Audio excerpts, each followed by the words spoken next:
Hello you, welcome to Geekism, and welcome back to Geekism Studios, where today we're carrying on with our studio tour. We're kind of going back and forth between this and Subnautica Ride at the moment, just so I don't get a little bit too burned out on either or of them, to be honest with you.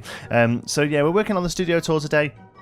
And we're going to start doing something I've been really looking forward to, and that is really sort of tying in the movies game with Planet Coaster. The movies, if you don't know, it's a game we've been playing on the channel for quite a while now, about 5 or 6 months, to be honest with you. It's one of those ones that we just keep coming back to and doing a few episodes every couple of weeks. It's a really great game. If you don't know, it's a simulation game created by Lionhead back in the day, very ahead of its time, to be honest with you.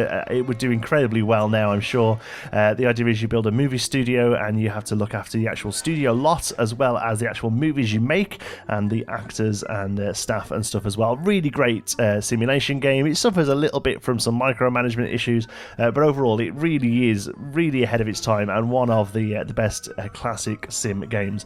Anyway, one thing I really wanted to do is when I heard that we got Studios Pack and I came up with the idea of doing game IPs in the park, that a Studios tour, a very traditional Studios tour, would work really well with the movies. So that's what we're doing here. So the movie tour itself is based very heavily on the Universal Studios movie tour in Hollywood, and that is actually part of a real studios. They actually do film stuff there, mostly TV now, to be honest with you, but they do a lot of sort of game shows and sort of like some reality shows, and I think some like what's the word, like drama type stuff as well. Desperate Housewives, I think they did a few of there as well. So they do lots of filming there as well, but they also have sort of the odd old lot or like old car park and stuff that they've reformatted and now they use as these sets. And to start off with, they sort of show off some sets and just sort of like costumes and props and things like that. But then as you go on, the stuff comes more and more interactive and you end up with these really awesome sort of special effects demonstrations. There's a really good Fast and the Furious one with a couple of cars that fly around and stuff, and then there's a Jaws one and the very famous subway one where you go into a subway and the subway all smashes up and there's flames and everything and that. So we will be looking at doing a couple of things like that, although they don't really fit into the movies game very much. I think, you know, it kind of isn't a studio tour without at least a few of those.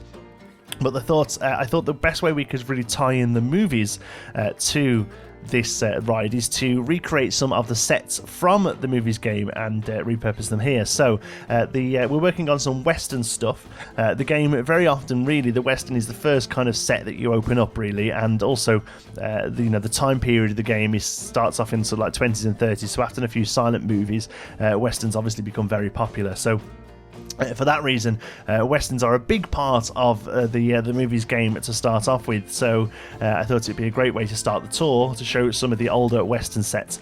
So this is a bar, a saloon, I guess, is probably what you call it.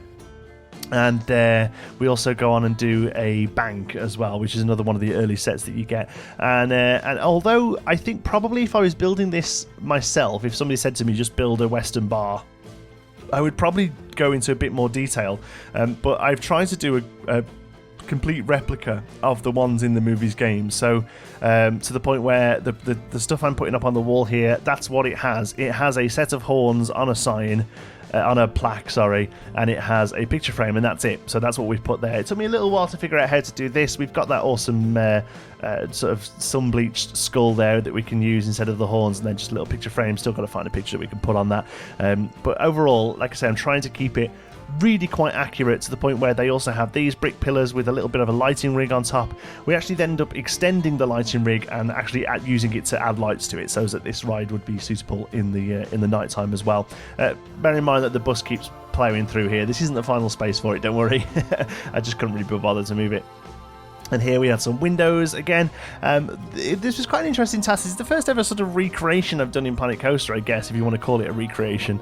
And it is quite a different skill set to not just use pieces so they look good, but actually finding pieces that look similar to what you're trying to build. And I think I've got it relatively close. I'll put a picture up here of the move. So that's the set we're trying to create. That's the saloon that we're building here. So hopefully you can take a look at that and then look back at what we're building and see that it kind of matches. So I've had to take a few liberties just because of things like scale and and just a few other issues in either game. But I think overall we've actually managed to recreate this pretty well. And again, with the bank one, I feel like we've done a pretty good job. We need to do a couple of stools. We don't have stools. We have chairs in the game. We have a few different types of chairs now, but one thing we don't have is a bar stool. So I've had to make one out of an arch shape and some rope. And again, I think that's turned out pretty well. Again, it's a lot of this comes from the sort of situation it's in. That on its own probably looks like nothing on Earth. Propped up against a bit of a bar, it looks like a bar stool. So that's the kind of way we're going to go with it.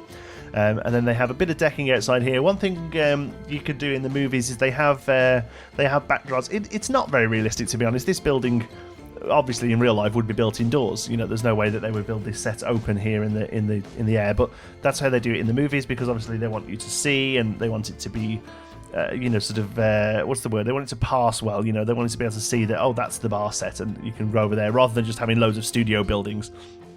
They want the sets to be all outdoors, so you can see them and you can see the people walking around them and act them and things like that. So although it isn't very realistic, I guess that's how they do it, so that's how we're doing it here. But one thing they do is they have these huge canvases around any part of the set that has a window facing it, so that you can actually change the canvas out. So it starts off, obviously you would have a western deserts or western high street sort of backdrop here, but if you wanted to make a really crazy movie, you could put it on an alien planet and you could have the western bar on an alien planet for some reason. It really does give you that sort of level of sort of creativity. But like I say, if you haven't watched the movies here on the channel, I'd really strongly recommend it. It's one of my favourite games and I have so much fun playing it, and I really think that comes across in the videos. So if you're looking for something to watch in between Planet Coaster videos, maybe you could give that a go. It really is good fun. So here we're doing a little bit of detail on the bar itself. There's some great bar pieces in the game. One thing I'd love to see, I think, is some maybe bottles, glasses, little things like that you can just use to sort of fill out these sort of scenes. That'd be really useful. Here at the back, there's just a corridor to nowhere. I guess it's just a sort of another option for set dressing, And then all of these sets are sort of propped up with light rigging and wooden scaffolding and things like that. So here again, we're just trying to get it as close as we can to the in-game version, using these sort of wooden struts, and then they have these sort of concrete weights, I guess, concrete weights sort of sitting over the top of them. Luckily, one of the temple pieces looks pretty much exactly what it needs to be, so we add those over there and just give them a slight little squiff there, just to kind of make them look a little bit more realistic. And then I genuinely think this is fast becoming one of my favourite pieces in the update, is these lighting. I have so much fun with these lighting rigs. I don't know why. I remember seeing them when I opened the pack up and looking at all the options. And I just remember seeing those and thinking, oh, they're great. I'm going to use them always. And I have used them always. They're everywhere. Use them for lighting rigs, but then also for other bits and bobs as well. I just have a lot of fun using them. A few little horse tie-ups. I don't know what they're called, really. Those are the places where you tie horses up. They've probably got a name, but I don't know what they are. Somebody in the comments will tell me. And then a little bit of detail here with some prospector tools and things. Again, these aren't really in the one on the in the movies, but I felt like it needed a little bit of something. It was a little bit empty. There you go. We have these awesome. They're built for us, basically, these canvases. You can't put anything on them. They don't work like billboards, but that's okay. I think they work pretty well as just blank canvases, and I just think they're just a really nice piece. They work really well. So there we go. We're trying to dropping that into place now, then, so that the ride itself doesn't have a struggle, and then we need to make sure we can see a good bit of it from the ride as well. And then we decide in the end to actually throw that over to the other side and use this as the second set that they see. Just because there isn't actually that much open space at the front of it. A lot of the sets in the movies, they basically have a fourth wall that's removed. It's more of like a theatre set, if anything. But this one's actually quite enclosed, and it wraps right round. And it does mean that as you're driving past in the lorry there, or the truck, or whatever you want to call it, you wouldn't actually see that much, unfortunately. So here we're adding. These are scarecrow horns. They came with Spooky Pack, but they kind of work well as bull horns, I guess. And then here on the actual one, I guess these are supposed to be mirrors, but there's a window that fits pretty well and it's the right sort of shape. And then we use some of these, I see a lot of people do this, use these ornaments here to act as bottles. I've seen those used as tomato ketchup bottles in canteens and other bottles in bars and things like that. I think it actually works out quite well. So here we're using some of the new studio lighting, and it's really just very serviceable lighting, very functional lighting, just to sort of light the scene up. We're not using any colours or anything. It's genuinely just to light it up so that, you know, on a very grim day or, you know, later in the evening, this ride will still be operational and people will be able to come in and see some of the sets still. A little bit of finishing off there on that sort of, I don't know what you'd call it really, roof area there. And then we start working on our second set. Like I say, this is the bank. And again, it's another one of the early sets. The sort of ones you open up pretty early in the game are the bar, the actual street itself. There is like a separate building that's a street. We are going to try and build that, and in fact, that's going to be the next thing we build here is the full western street, and we're going to turn it into a bit of a special effects set. So we're going to have, only because there's some really great western special effects that I'd love to use in the game. There's a really great water tower that crashes over, and there's a flaming barrel of flaming. Like what they were called, like a cart of barrels, I guess, that comes piling in. So what I'm thinking is we can do a bit of a set there. We can have the barrels coming in, smash, maybe an explosion. The explosion breaks the water tank, and in turn that sets the water down and puts the explosion out. That's usually how they work, these sort of sci-fi sets. They're either incredibly self-contained, or you actually watch the resets. You actually see everything going back up again, which is quite cool as well. And it's kind of like a behind the curtains, you know, sort of aspect to the rides, and they're always quite fun. Here, there is a stove here, quite randomly. That's exactly how the set looks. Again, I'll put a picture of the setup now so you can see. So that's what we kind of replicate here. We struggle a little bit with this one because they have a lot of plant pots and also some like desks and things behind the counters that are a little tricky to do. But I think overall we do a pretty good close approximation of it. Here we're using these window dressing pieces to act as the jail, but the bars, so that people can't sort of reach over and swipe all the cash or whatever. There is actually a jail western one as well that I might do. It depends. At the end of the day, really, you don't want to just have this as a western ride. So I think probably these two, and then the western street that acts as a bit of a special effects that kind of sort of finishes off the area. That piece there, one of the wooden cornices. I've used this a few times now, but I don't think I've ever actually talked about it. Makes a really great till, really great sort of point of sale unit. So if you're ever looking for a till in a gift shop or something, take that, turn it upside down, colour it grey. In this case, I've tried to do it like a coppery colour because it's, you know, meant to be a bit old school. But yeah, colour it like a grey silver, and you get a really great till, or, you know, number crunching machine or things like that. Here there is a safe door. Really struggled for ages to find how to do this. Eventually, I found this new piece. It's an elevator, and if you just kind of tear it into the wall there, you can hide some of it, and you end up getting a pretty cool elevator. That clock, there is just a clock on the wall in the real thing, but I saw that grandfather clock and felt like it wouldn't be horrific to have it there. And then we use a bit of windows as floors this time, not windows as walls, windows as floors. And then just a few windows here and there to kind of finish it off. I've tried to do some real window there, so again we can have that canvas behind. It's very sort of a running theme that in the movies is that you have these canvas areas that you can change up as much as you like. A little bit of tweaking there to kind of fit the safe door in. And that's about it really. It's kind of moving it into place now then, and neatening up the back of things, because we use those wallpaper pieces here. They work really well. I know they're spooky, but they're pretty close to the actual wallpaper patterns in these sets. If they were really far off, I'd probably try and find a billboard that fit, but these ones they're pretty close, to be honest with you. So I think for that reason they work quite well. And again, this light and rigging features very heavily on this set, so I really wanted to sort of carry those over too.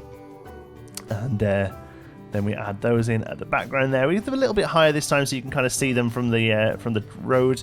And then here we have the other side of this elevator door, and rather than sort of try and cover it, I just kind of use it as a screen there for some lighting technician or sound technician to sit out the way and kind of figure out what's going on and be able to listen in. So there we go.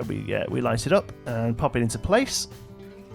And that works pretty well. And then we kind of go through here. I'm just placing all these down to have a look at them. These are all just like the random Western pieces that we're going to use as set dressing, basically. And they would have these out, and they would say, "Here you see a selection of props from the movie Blazing Stallions. That was one of the westerns we made, that kind of thing. And then a little bit of sand down. The idea is this sand is sat over the top of the tarmac. It's just been sprinkled down to kind of dress the set a little. And actually, I don't think you do. Let's try that again. I don't think I do it on camera, but I actually spend a little bit of time with the terrain paints to kind of make tracks through the sand where the truck goes, where the actual tour bus goes, and little thing. I was so chuffing myself when I did it. I think it turned out really, really quite nice. At the back of one of these studios, then there's one of these sliding doors on both sides of the studio. So here we're going to say that this side doesn't actually work, and it's closed off for the most part. Here again, this is one thing I noticed a lot in these studio tours, and especially in the Harry Potter studio tour down in Watford near London, which is really great, by the way. If you're ever in the UK, or if you live in the UK and you haven't done it yet, go and do it. It's really, really fantastic. I'm not a massive Harry Potter fan, to be honest with you. I've seen the movies, but that's about it. But I took the wife for her birthday because she's a little bit obsessed. Nicola absolutely loved the place, and so did I. I had a really, really great time. But one of the things they have a lot is these sort of areas of costumes. So we thought, well, this is the Western area, so hey, let's have some Western costumes. So we just used the animatronics there, turned them off, so they look a little bit more just like regular statues, and then placed a few bits of clothing behind them. The clothing racks there, I actually got that from one of the stalls that we had in our Christmas market that we did last year. So thanks very much. We'll repurpose that. So here we go. You can see me just finishing off these last few bits now. That's about all we do. Last thing I do is come in and place the first couple of our custom billboards. You guys are absolutely killing it with these. Some of them are so good. They look like the real things, to be honest with you. So here we've got a couple of the Kerbin, or the Kerbinors, is it called? Oh no, the Durnian, which is Kerbals equivalent to Mars, so it's meant to be a rip of The Martian, starring Matt Damon. Really awesome stuff. So thanks to everyone who's been sending those in. Obviously, I'm still taking more. I'll be placing a few of those each time I come over here.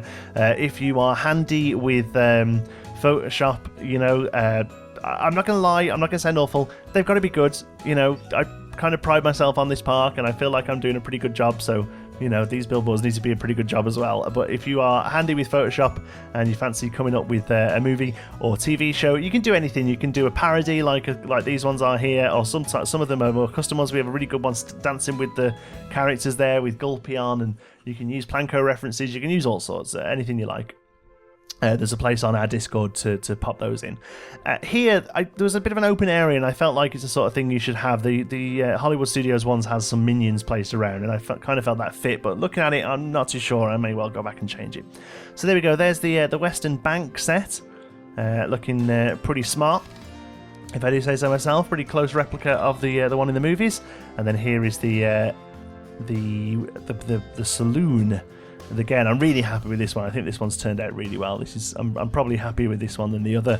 Both good, but I think this one really looks like what it's meant to look like, and that's kind of the point with recreations, isn't it?